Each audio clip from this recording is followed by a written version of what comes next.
shape of the shaddah. Let's practice drawing the shaddah. It's like this. It's like this. Like this. You remember the sa letter? Sa? It's only this part of the sa and a little bit inclined like this, rotated. Okay? As if there is a sa but rotated, you know? Like this. Okay? This is the shaddah. Okay. What does it do? It makes the letter get repeated when we spell it. Okay, what does it mean? It means, can you see here the title? Can you read it? Al, right? Al Shaddah. Can I say Al Shaddah? I don't say Al Shaddah, right? I don't say Al Shaddah, right? I say Ashaddah. What do? I say Ashaddah. Can you see here? I stressed on the letter. I stressed on it. I spelled it 2 times. Like, you can understand it whatever way. Just spell it correctly, okay? So what's most important is to understand how it's spelled at the end, okay? So read it in English. I didn't write Al-Shaddah. I wrote Al-Shaddah. Al-Shaddah, okay? So it makes the letter to be spelled 2 times or stress on the letter. Usually the shadda doesn't come alone. Sometimes above it a fatha, under it a kasra, or above it a dhamma. As you can see, fatha, kasra, dhamma. So it doesn't come alone unless, like here for example in the title, I used it alone. I can write it like that, ash-shadda, and put above it a fatha. So only when it's necessary we use the other vowels with it. When, for example, we have the same word but with different tashkil. So if the tashkil will change the meaning of the word, then we must put the vowels. We must put the tashkil if it's gonna change the meaning. But if it's not gonna change the meaning and it's a known word, we all know it, it will not matter. I know how to spell it, okay? So I don't need to put the vowels. I don't need to put a tashkil. For example, here I know that it's a shadda. I will not spell it as shaddi, for example, or as shaddu. No, I know it's a shadda. Okay, there is no any other word which is similar and has different, for example, vowel on the letter da that will change the meaning, you know. You'll get it by time. Now, let's practice on a shadda. I have 3 examples here. Concentrate how I'm going to spell them. Ma, I'm not going to say ra. No, I'll stress on it. Marra. Now here I'll need to write for you. Marra. Okay, marra, okay. Marra. Marra. Marra. Okay, there is no H. I think there is no H. We just say marra. What does it mean marra? He passed. He passed by. Okay, he passed by. Marra. Marra. Marra. Okay, stress on the letter. Marra. And at the same time, I'm giving it the sound ra. I didn't say marru or marri. I said marra. So I'm stressing it and I'm also knowing what vowel to put after I stress it. So this is the shadda basically, the role of the shadda, and this is the role of the fatha. Okay, so marra. Let's go to the next word. Mu'allimu. Mu'allimu. Mu'allimu. So I didn't say mu'allimu, mu'allimu. No, I said mu'allimu. Mu'allimu. I stressed on the lam and I gave it the sound E. Mu'allimu. Okay. Don't forget the tanween, guys. Don't forget the tanween. Mu'allimun. Okay? I didn't notice the tanween. So it's mu'allimun. Mu'allimun. Good. Now, you reviewed both the shadda and the tanween. That's good. So, mu'allimun. Mon. Okay, just concentrate on the shadda now. Okay. Muallimon. So I'm not gonna write it because it's a little bit hard to write, especially the ayn. It's muallimon. Mu short u muallimun. Muallimun. Okay, it's on. Remember on. And this is double lam. Mualli. I doubled. And this is the kasra. Muallimun. If I have a shadda, the kasra goes up. Did you notice that? The kasra, it should be here, right? But I have a shadda. I put the kasra below the shadda because they come together. So the kasra will be below the shadda. Okay? The fatha is up and the dhamma is up normally, but the kasra, take care, it doesn't go down. I can't write lam here, shadda here, and kasra here. No. Shadda and kasra, this is wrong. It's like this. Okay, how did I draw it here? Let's draw it correctly. Yes, like this. Remember.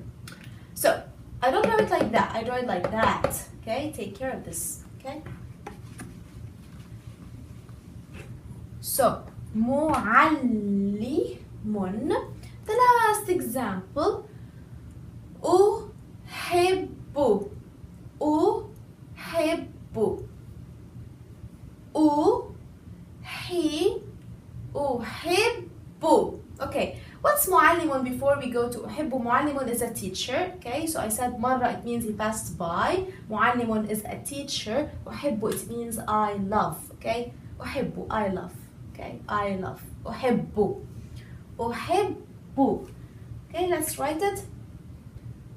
Okay, how do we write How do we write Okay. And he. This is a ha. Ha. He. Bu. Okay, it's not an H. It's a ha. So I'll place this, okay? He. Uhibbu. Okay, concentrate on this part. It's bu. Bu. Okay, uhibbu. I love. So we're done from the Shaddah today.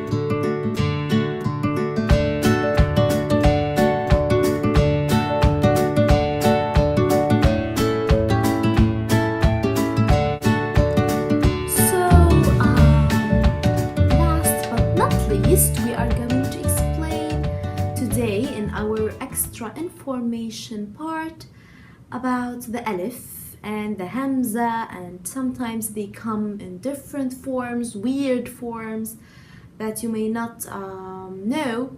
So let me explain them for you and tell you how do we spell them, and of course I gave you an example for each form. Starting with the normal form, we know it, it's a. We say ana, okay? Ana, if we have a fatha here, it will be ana, okay? So this is a type of a hamza, okay? We know the hamza is spelled as a. The hamza is spelled as a, okay? Now the hamza sometimes comes alone, like here, and I'm going to show you how do we spell it. And sometimes it comes above something, like above something, like you know, it needs something to hold it, you know. So sometimes it comes in this form above, like, you know, it's similar to the ba but without a dot. It just carries the hamza, you know, it's something to hold it. Okay, and it's connected with letters like the ba, like the ta. Okay, and sometimes the hamza comes above the alif. Sometimes it comes like this, like I told you. Sometimes it comes above a waw. Sometimes it comes above a ya, but without dots. And it's spelled as hamza.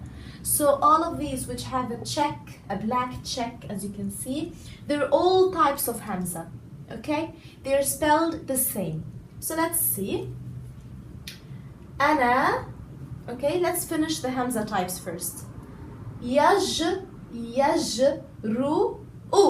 As if it's a Hamza, normal Hamza. But some words it's written in this way, in this way, in this way, so it depends on the word, okay? So, يجرؤ. يجرؤ. Normally, Hamza. هادي. هادئ. Now it's هادئ. If I put, for example, a dhamma, it will be هادي. هادي. Okay? Hamza. هادئ. Or هادئ. If we don't have any tashkil, it will be هادئ. And if we have tashkil, it will be هادئ. Okay? So, أنا يجرؤ هادئ قائد. It's a with a kasra. A, which is the Hamza, or which is a Hamza, with any vowel. Here it's a, here it's u, I. Okay, it's the same letter. أنا يجرؤ هادئ قائد. قائد. Okay? What else? The last form when it comes alone, like ماء. ماء. ماء. What does it mean ماء? ماء is water. Okay? Water means ماء.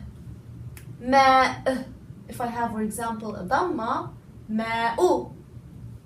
Okay? ماء or ماء. It depends where it is in the sentence. So you know that tashkil also, it's something to tell you where is this in the sentence. If it's a verb, not a verb, sorry. If it's, for example, an object or a subject, you know. So we use the vowels in grammar mainly, okay? Or to separate between words that look similar but have different meanings depending on the vowels that they have, okay? You'll see that later too. So concentrating on the Hamza again, so I told you these are the forms for the Hamza. Now, the Alif itself can come like this, or like I told you, the normal form, like this, like this, like this. What are these forms? As I told you, this form, it can be silent, or it comes as a long vowel. So, you know, it can come like in the Alif and Lam, which means the, as I told you.